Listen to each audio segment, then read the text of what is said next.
نحمده ونصلي على رسوله الكريم أما بعد فأعوذ بالله من الشيطان الرجيم بسم الله الرحمن الرحیم. آج انشاءاللہ تعالی بإذن اللہ ہم لفظ بلفظ ترجمہ القرآن کے سلسلے میں سورۃ البقرہ کی اگلی آیت کریمہ آیت نمبر 220 کے بارے میں جانیں گے. یہ آیت کریمہ بہت دلچسپ ہے اس لحاظ سے بھی کہ اس کے جو شروع کے الفاظ ہیں فی الدنیا والآخرہ، اس کا تعلق پچھلی آیت کریمہ سے. تو اس لیے میں پہلے پچھلی آیت کریمہ آپ کو بتاتی ہوں کہ وہ کہاں مکمل ہوئی تھی. میرا خیال ہے میں ایک بار سارا ترجمہ شیئر کر دیتی ہوں. آیت نمبر 219 ترجمہ. وہ آپ سے شراب اور جوئے کے متعلق پوچھتے ہیں، کہہ دیجئے ان دونوں میں بہت بڑا گناہ ہے اور لوگوں کے لیے کچھ فائدے ہیں، اور ان دونوں کا گناہ ان کے فائدے سے بڑا ہے. اور وہ آپ سے پوچھتے ہیں کہ کیا چیز خرچ کریں، کیا کچھ خرچ کریں، کہہ دیجئے جو بہترین ہو. اسی طرح اللہ تمہارے لیے کھول کر آیات بیان کرتا ہے لعلکم تتفکرون، تاکہ تم غور و فکر کرو فی الدنیا والآخرہ، دنیا اور آخرت کے بارے میں. تو یہ زیادہ بہتر ہے کہ اس کا تعلق پچھلی آیت سے. اب آگے چلتے ہیں. بسم اللہ الرحمن الرحیم. وَيَسْأَلُونَكَ عَنِ الْيَتَامَى، اور وہ آپ سے یتیموں کے متعلق پوچھتے ہیں. اچھا، چاہے پچھلے حصے کا تعلق پچھلی آیت سے، لیکن ہم اس آیت کریمہ کے مطابق ہی تلاوت کریں گے اور پڑھیں گے، یہ یاد رہے. کل کہہ دیجئے اصلاح اللہ خیر. اصلاح کرنا، خیر خواہی کرنا، کچھ نہ کچھ سنوارتے رہنا، لہم ان کے لیے خیر بہتر ہے. کہہ دیجئے ان کے لیے کچھ نہ کچھ سنوارتے رہنا، اصلاح کرنا، خیر خواہی کرنا بہتر ہے. وَإِن وا حرف اور ان شرطیہ اگر تو خالطوہم، خا لام توئے تو حروف مادہ ہیں، اور اس میں مکس اپ کرنا، خلط ملط کرنے کا لفظ سنا آپ نے، اس میں ملانے جلانے کا معنی ہے. یہ تو خالطونا تھا، ان کی وجہ سے نون گر گیا. تو واو نون سے کیا پتہ چل رہا ہے؟ کام کرنے والے جمع ہیں، مذکر ہیں، اور تا سے پتہ چل رہا ہے حاضر ہیں. اور اگر تم سب ملا لو ہم انہیں فاخوانکم، تو وہ تمہارے اخوان ہیں، بھائی ہیں. اخون کی جمع کیا مراد ہے ابھی دیکھتے ہیں. واللہ اور اللہ یعلم، عالمہ یعلم یا علامت مدارے، اور اللہ علم رکھتا ہے، اللہ جانتا ہے. المفسدہ، مفسد کو، فساد کرنے والے کو، من المصلح، اصلاح کرنے والے سے، اور اللہ بگاڑنے والے کو سنوارنے والے سے جانتا ہے.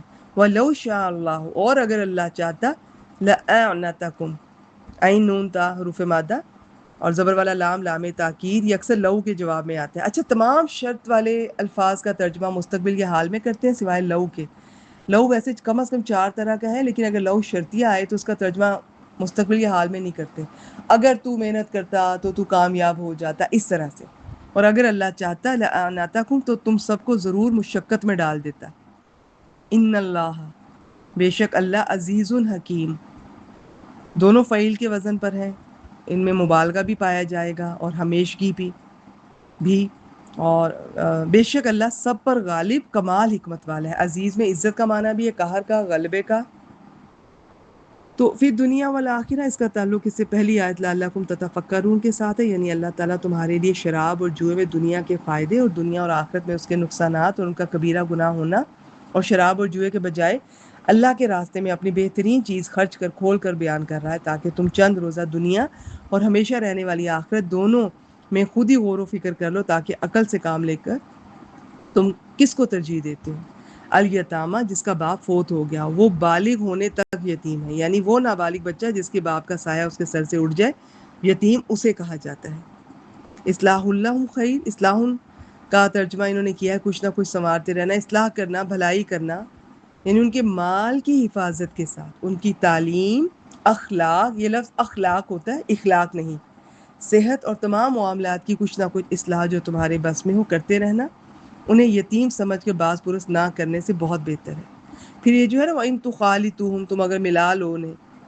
تو جب یہ آیت اتری، سب سے پہلے آئی تھی سورہ بنی اسرائیل کی 34 ترجمہ، اور یتیم کے مال کے قریب نہ جاؤ مگر اس طریقے سے جو سب سے اچھا ہے.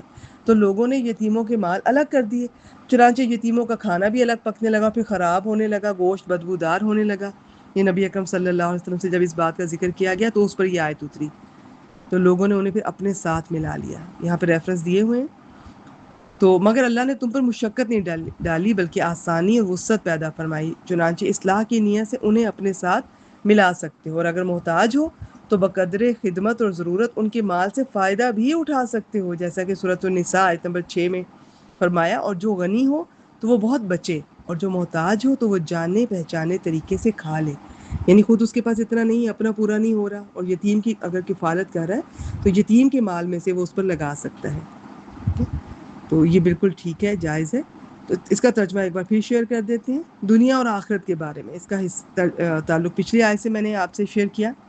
اور وہ تجھ سے یتیموں کے متعلق پوچھتے ہیں، آپ سے یتیموں کے متعلق سوال کرتے ہیں، کہہ دیجئے ان کے لیے کچھ نہ کچھ سنوارتے رہنا بہتر ہے، یا ان کی اصلاح کرنا، خیر خواہی کرنا بہتر ہے. اور اگر تم انہیں ساتھ ملا لو تو تمہارے بھائی ہیں. کیا مراد ہے؟